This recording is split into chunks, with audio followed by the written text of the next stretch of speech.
Oh, you can see me. I don't know. You can hear me.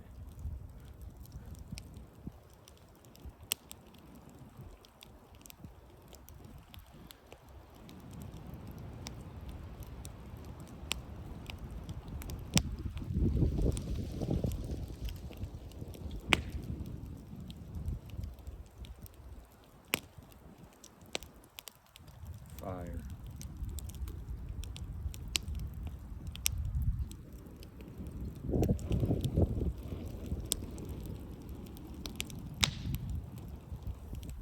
Blood.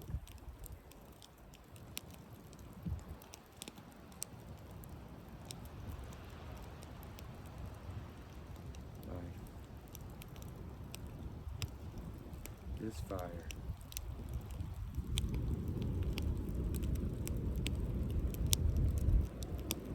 This bloody motherfucker.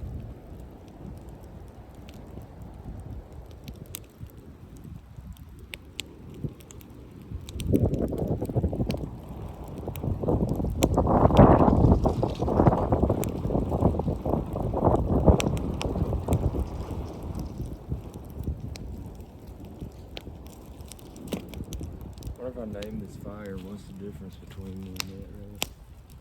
I mean, I'm a human and it's a fire. But now we're like individuals.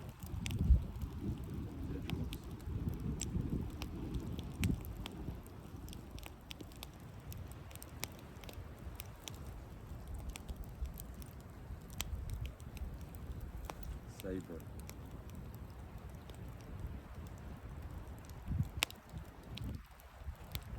Meet Saber. Pet fire.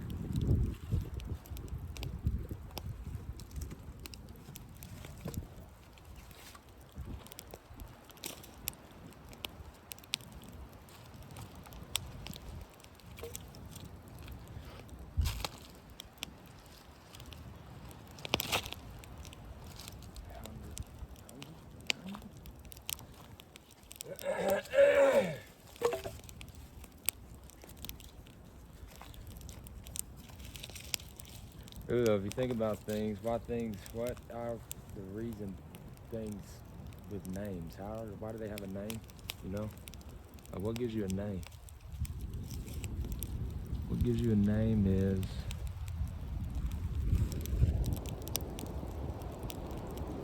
being real.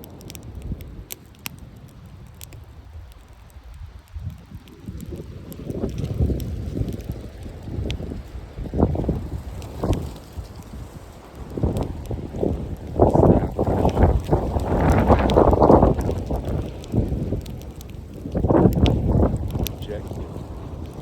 Whether you like it or not. The wind, like catch me on fire, the wind is real. That's why it has a name. Elements, the elements, like all gods.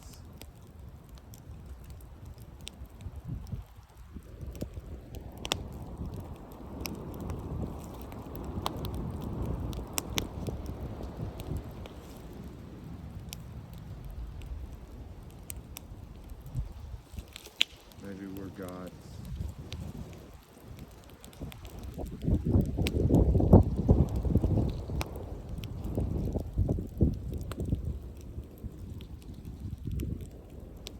Maybe I'm God. Maybe I'm a God. Maybe the human is God.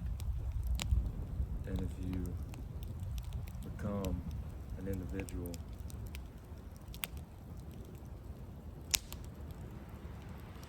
human being, you're a God.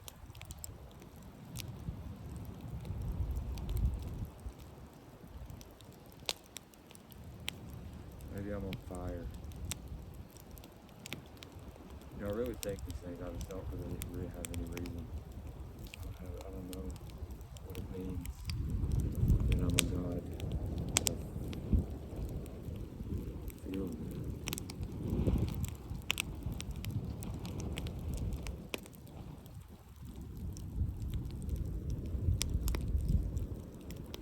Not that I'm anything special.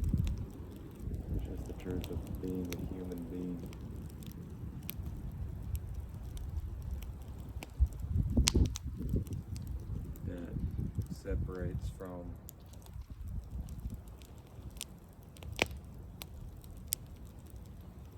conceptual self that is our ego, and that we latched onto and lost our identity in as a child as we pointed at it.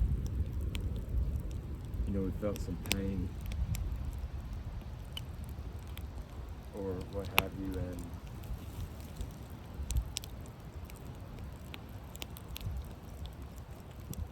really felt something,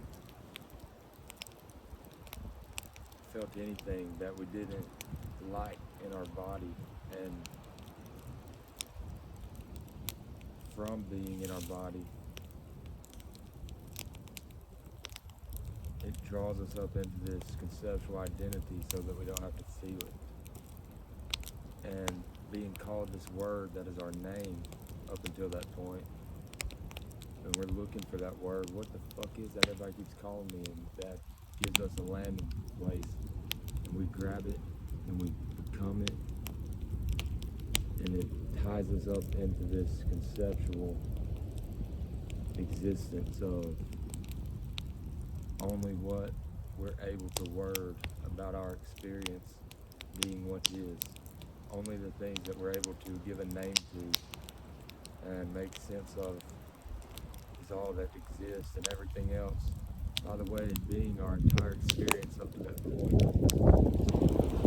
we leave behind us and go on with it being behind us existing in front of it, it coming through and projecting itself into our outer environment, and just re-experiencing that pain that we have not worded in different circumstantial ways. We recreate that pain. So we really don't run from it. We don't get away from anything, and all we're doing is really trying to give ourselves a chance to make sense of it in our experience. And that's why it's really important, I think, to go back and ask yourself, what is my story? Because you think you would go back and read this story of yours, but if you try to do that, you'd actually look back and realize you have not written it. You haven't written it. So you have to go write your story. And it's a really tough thing, because you wind up having to blame yourself for, it's a lot of pain that you haven't worded and made sense of, haven't reasoned, and are blaming other people for and have resentment for. And maybe it is just not their fault, but you're definitely going to have to blame them, but you're going to have to forgive them for it, because you realize they're under the same circumstances. And this shit's hard. Being's really hard, and your mother was a shitty mother from your eyes in that place. But what you have to understand is, it's impossible to be a good one. It's impossible to shelter your child from pain, hurt. It's impossible. And you have to blame people, and you have to forgive them, and you have to find what in you forgives them. And it's an understanding that you have to piece together that will be truth, and make it okay. It's okay, like, you have to make it okay. If you're not okay, if you don't feel like you're okay, that's going to be why it's likely your past. Likely there's not a big caveman in front of you with a machete.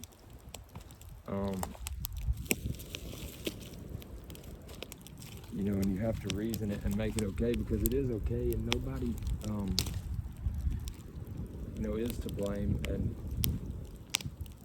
you actually, if you want to escape the victimhood of that place, you do have to blame yourself, with a reminder that, it's not your fault. But you have to take accountability for making it. You heal your past story of where you're this victim. And you've got to put a new one in place. And your life story can become a chapter of your life from this place. But you still have to map out a hard pivot. You have to pivot hard, pivot away from all of this, not forgetting it, but drawing a circle around it, wording it, mapping it out, and transcending it, becoming of it, and move forward as a much better, more conscious, kind human. And you go from go from being human to a human being. And this understanding of yours, this new understanding of your identity, yourself,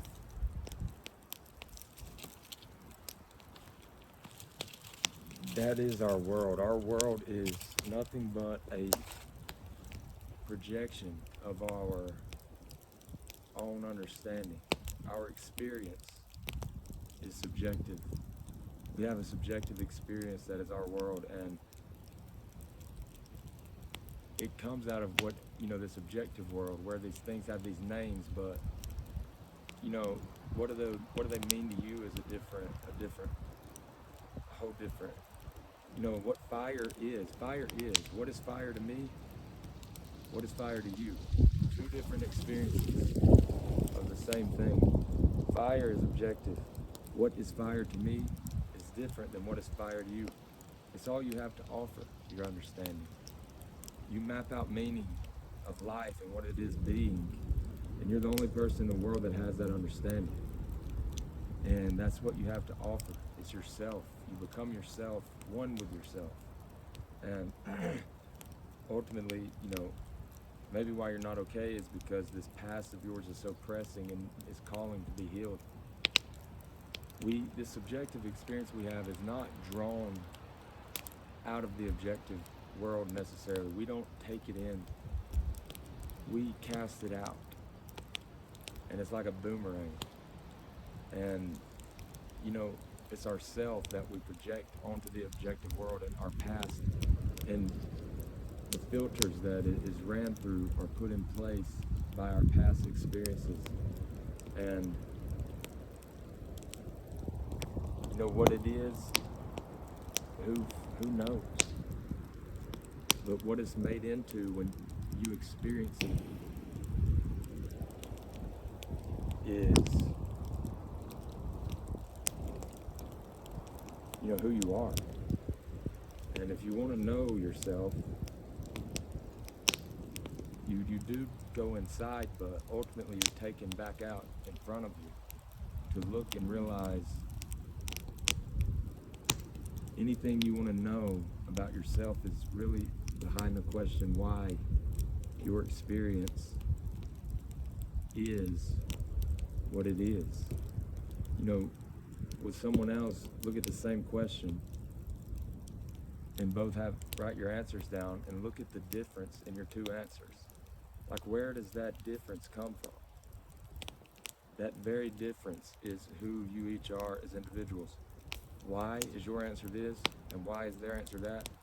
The answer to that question is just is who you are, yourself, your subconscious mind, your ego.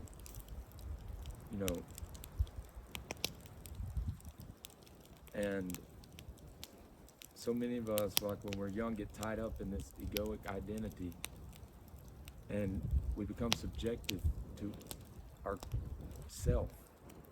I am myself. Look at it like two words. It's myself. What is this self? It's our subconscious mind. And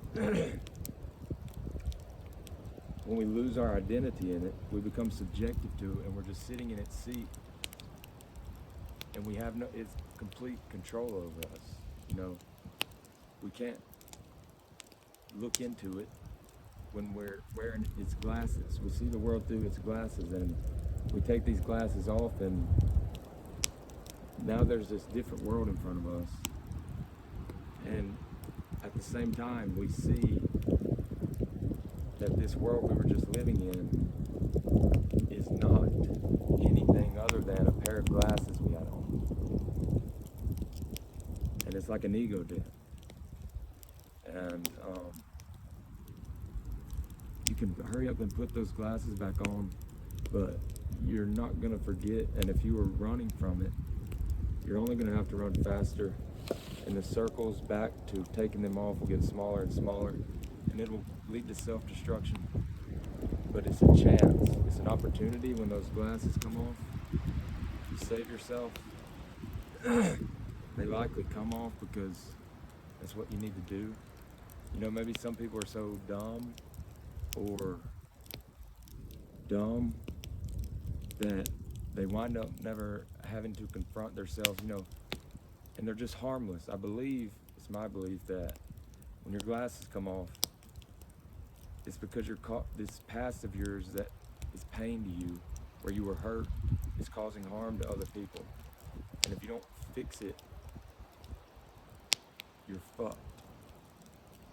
You're just bound to be fucked. And it's like God gives you a chance when they come off, and more than one, to stop your life, put a period on it, write the story of what it's been, and pivot in some different direction to where at the least your past isn't causing harm to other people.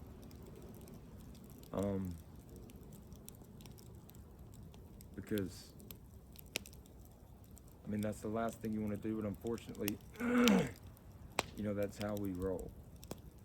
And you look at relationships, for example, unhealthy ones, which is the vast majority of them, that will not, why would you stay in an unhealthy relationship? That does not make any sense.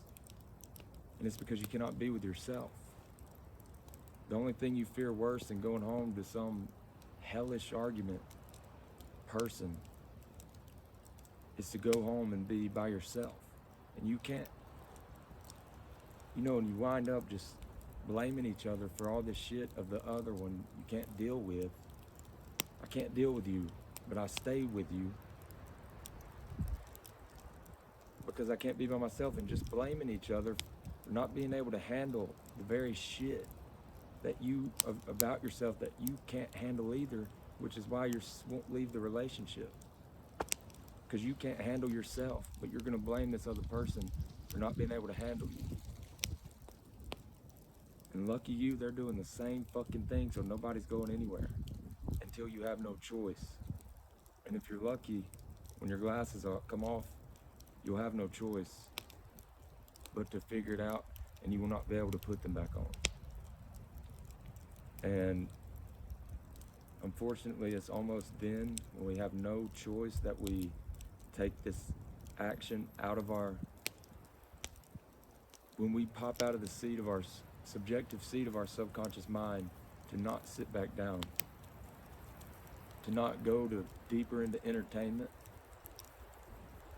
but to stop everything we're doing, turn around and entertain ourselves, which is a bunch of muck, misunderstandings of experiences we had, specifically the ones that we had the most emotional response towards, that we weren't able to word and make sense of at the time, and just reword it and make it all okay, because it is okay.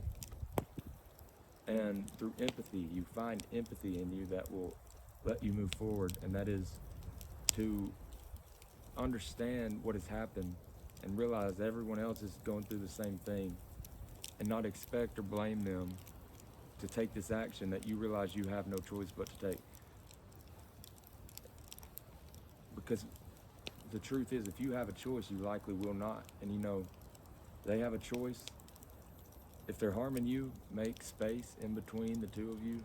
If they're not harming you, other people, you know, who gives a fuck what they're doing? I don't blame them a bit. I don't blame them if they are. You know, you can't blame them anymore. That stops. That's one of the very things that has to stop, is you cannot blame these people anymore. And if they're causing, you know, you're going to be pissed at your parents doing these things, and they're going to still be doing them. And you're going to try to tell them, I need space. To them, you're their child, and you're not an established individual, and that's the truth at the time. But they're going to try to keep you their child while you're trying to pull away and become this individual aside from it. And it's fucking very bad, very mad. You will be very mad. You want to punch them in the face. You cannot keep blaming them. You have to create room, space in between. Get away from the people that are still causing you hurt so you can heal. And you know, once you become established individual, then they'll have the respect for you. And if they don't, then just get the fuck away and love them from a distance or yourself. But, you know, if you don't feel okay, you know, to some degree, that's what we want. That's all you're looking for, is just feel like everything's okay. Everything's gonna be okay. And if you can catch a glimpse of where your life is going, and you continue to see that shit's not gonna be okay if you don't stop doing something, if you don't change. If you don't change, if you don't start taking action to change, you are going to start just shitting on other people's bed. And then from that point, you're going to be faced and forced to face yourself, forced to face the things that you're dumping out into the world that's causing other people harm in a much more vulgar manner than if you were, when you have no choice. And maybe it'll be in prison, but there's a reckoning coming. Or you can bring it upon yourself. You know, stop your life. Stop it. If it's shitty and you're hurting other people, this story, this character you're playing, all of it, just fucking stop it. And it's a bitch. And it hurts and it sucks. There's no way around it. But it is beyond worth it. It is love. It's loving yourself. And if you do that and find love, discover what real and true love is, and have that for yourself, you know, living for yourself is how, this is how to help and be, you know, we want to help others. And it's often, you know, we want, like your parents might have wound up, just the reason they have this clutch on you is because they've pinned their state of being okay with themselves in you being okay. As long as you're okay, they're okay. You know, you have a bad day or whatever, or you start trying to do this, they're gonna lose their fucking mind because their ego is so attached and weighted upon you as their child, keeping them afloat with themselves. And the truth about how to help other people is to help yourself. And once you become this person that's in love with yourself, then you, in the very act of being that, of being yourself, you realize that is what you have to offer other people, is to be for yourself.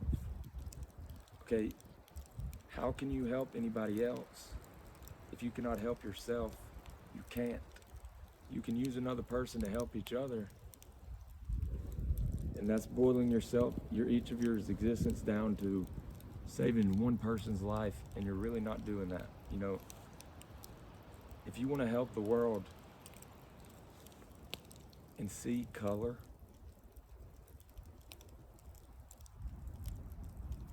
then you go off into, you know, in the wild, like it is in all the movies and shit.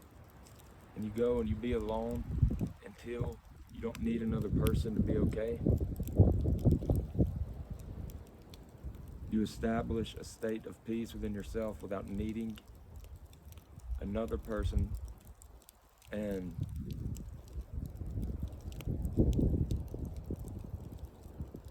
you know, sum up this story, draw a circle around your existence, and go back into this world of living for other people as an emblem, a compass, not telling them what to do, not telling them where to go, not telling them what you know, what they need to do, but showing them in your very existence, because you become the embodiment of truth and understanding and love. And you don't need to say anything. It's truth, and it rings true in the very appearance of you and your ways of being. You're the answer that everyone's looking for. And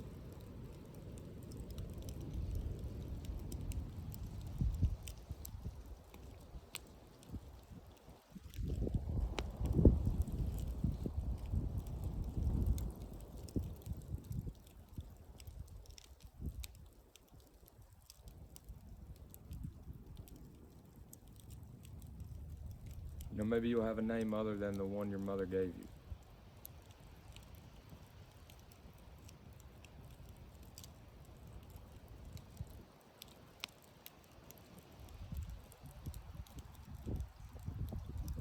Maybe you'll be a god.